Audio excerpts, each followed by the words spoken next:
Crossing Brooklyn Ferry, Walt Whitman. Flood tide below me. I watch you face to face. Clouds of the west. Sun there half an hour high. I see you also face to face. Crowds of men and women attired in the usual costumes. How curious you are to me. On the ferry boats, the hundreds and hundreds that cross, returning home, are more curious to me than you suppose. And you that shall cross from shore to shore years hence, are more to me, and more in my meditations, than you might suppose. The impalpable sustenance of me from all things, at all hours of the day. The simple, compact, well-joined scheme myself disintegrated, every one disintegrated, yet part of the scheme, the similitudes of the past, and those of the future. The glories strung like beads on my smallest sights and hearings on the walk in the street, and the passage over the river. The current rushing so swiftly, and swimming with me far away. The others that are to follow me, the ties between me and them. The certainty of others, the life, love, sight, hearing of others.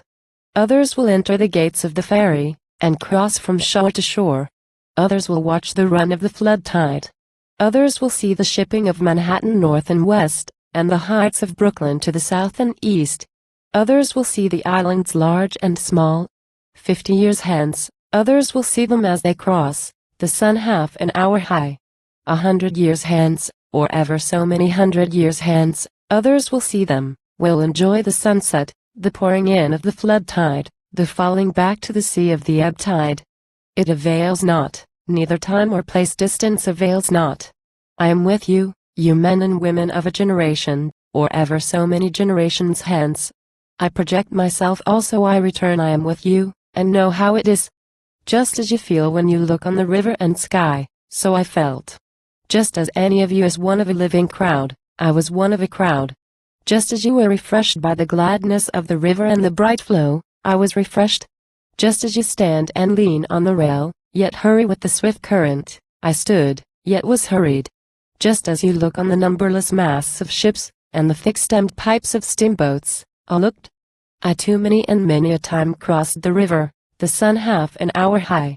I watched the 12th-month seagulls, I saw them high in the air, floating with motionless wings, oscillating their bodies. I saw how the glistening yellow lit up parts of their bodies, and left the rest in strong shadow. I saw the slow wheeling circles, and the gradual edging toward the south. I too saw the reflection of the summer sky in the water, had my eyes dazzled by the shimmering track of beams, looked at the fine centrifugal spokes of light around the shape of my head in the sunlit water, looked on the haze on the hills southward and southwestward, looked on the vapor as it flew in fleeces tinged with violet, looked toward the lower bay to notice the arriving ships, saw their approach, saw aboard those that were near me, saw the white sails of schooners and sloops, saw the ships at anchor, the sailors at work in the rigging, or out astride the spars, the round mass, the swinging motion of the hulls, the slender serpentine pennants, the large and small steamers in motion, the pilots in their pilot houses, the white wake left by the passage, the quick tremulous whirl of the wheels, the flags of all nations, the falling of them at sunset, the scallop-edged waves in the twilight, the ladled cups, the frolicsome crest and glistening, the stretch afar growing dimmer and dimmer, the gray walls of the granite storehouses by the docks, on the river the shadowy group, the big steam tug closely flanked on each side by the barges, the hayboat, the belated lighter, on the neighboring shore, the fires from the foundry chimneys burning high and glaringly into the night, casting their flicker of black, contrasted with wild red and yellow light, over the tops of houses, and down into the clefts of streets. These, and all else, were to me the same as they are to you. I project myself a moment to tell you also I return. I loved well those cities. I loved well the stately and rapid river. The men and women I saw were all near to me. Others the same, others who look back on me, because I looked forward to them. The time will come, though I stop here today and tonight. What is it, then, between us? What is the count of the scores or hundreds of years between us? Whatever it is, it avails not, distance avails not, and place avails not. I too lived Brooklyn, of ample hills, was mine. I too walked the streets of Manhattan Island, and bathed in the waters around it. I too felt the curious abrupt questionings stir within me, in the day, among crowds of people. Sometimes they came upon me, in my walks home late at night, or as I lay in my bed, they came upon me. I too had been struck from the float forever held in solution. I too had received identity by my body. That I knew was of my body, and what I should be, I knew I should be of my body.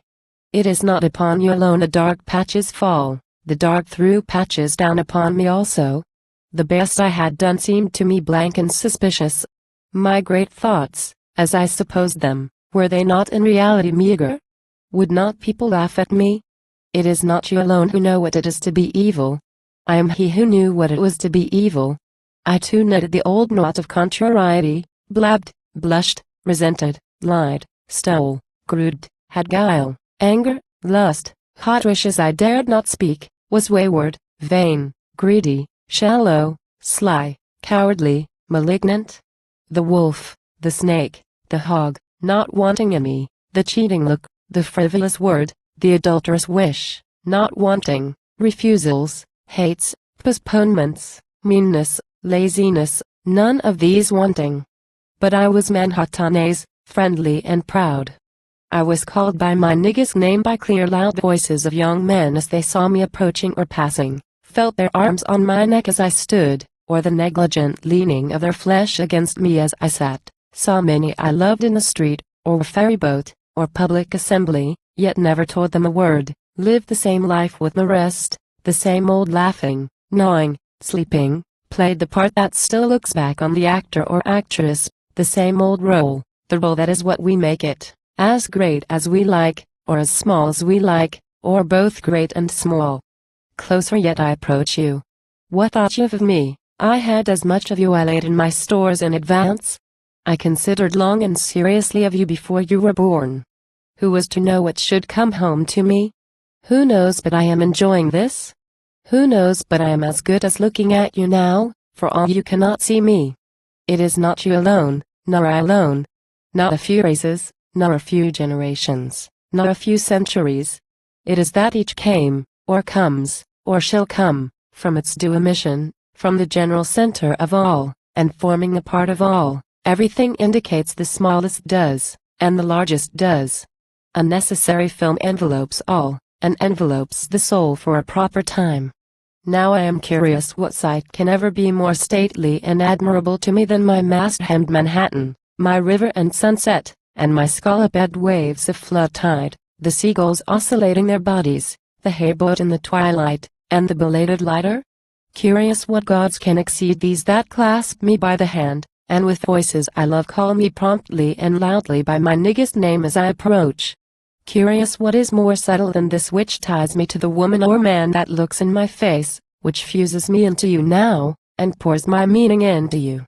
We understand, then, do we not? What I promised without mentioning it, have you not accepted? What the study could not teach, what the preaching could not accomplish, is accomplished, is it not? What the push of reading could not start, is started by me personally, is it not? Flow on, river. Flow with the flood tide, and ebb with the ebb tide. Frolic on, crested and squalloped waves. Gorgeous clouds of the sunset. Drench with your splendor me, or the men and women generations after me. Cross from shore to shore, countless crowds of passengers. Stand up, tall masts of Manhattan. Stand up, beautiful hills of Brooklyn. Throb, baffled and curious brain. Throw out questions and answers.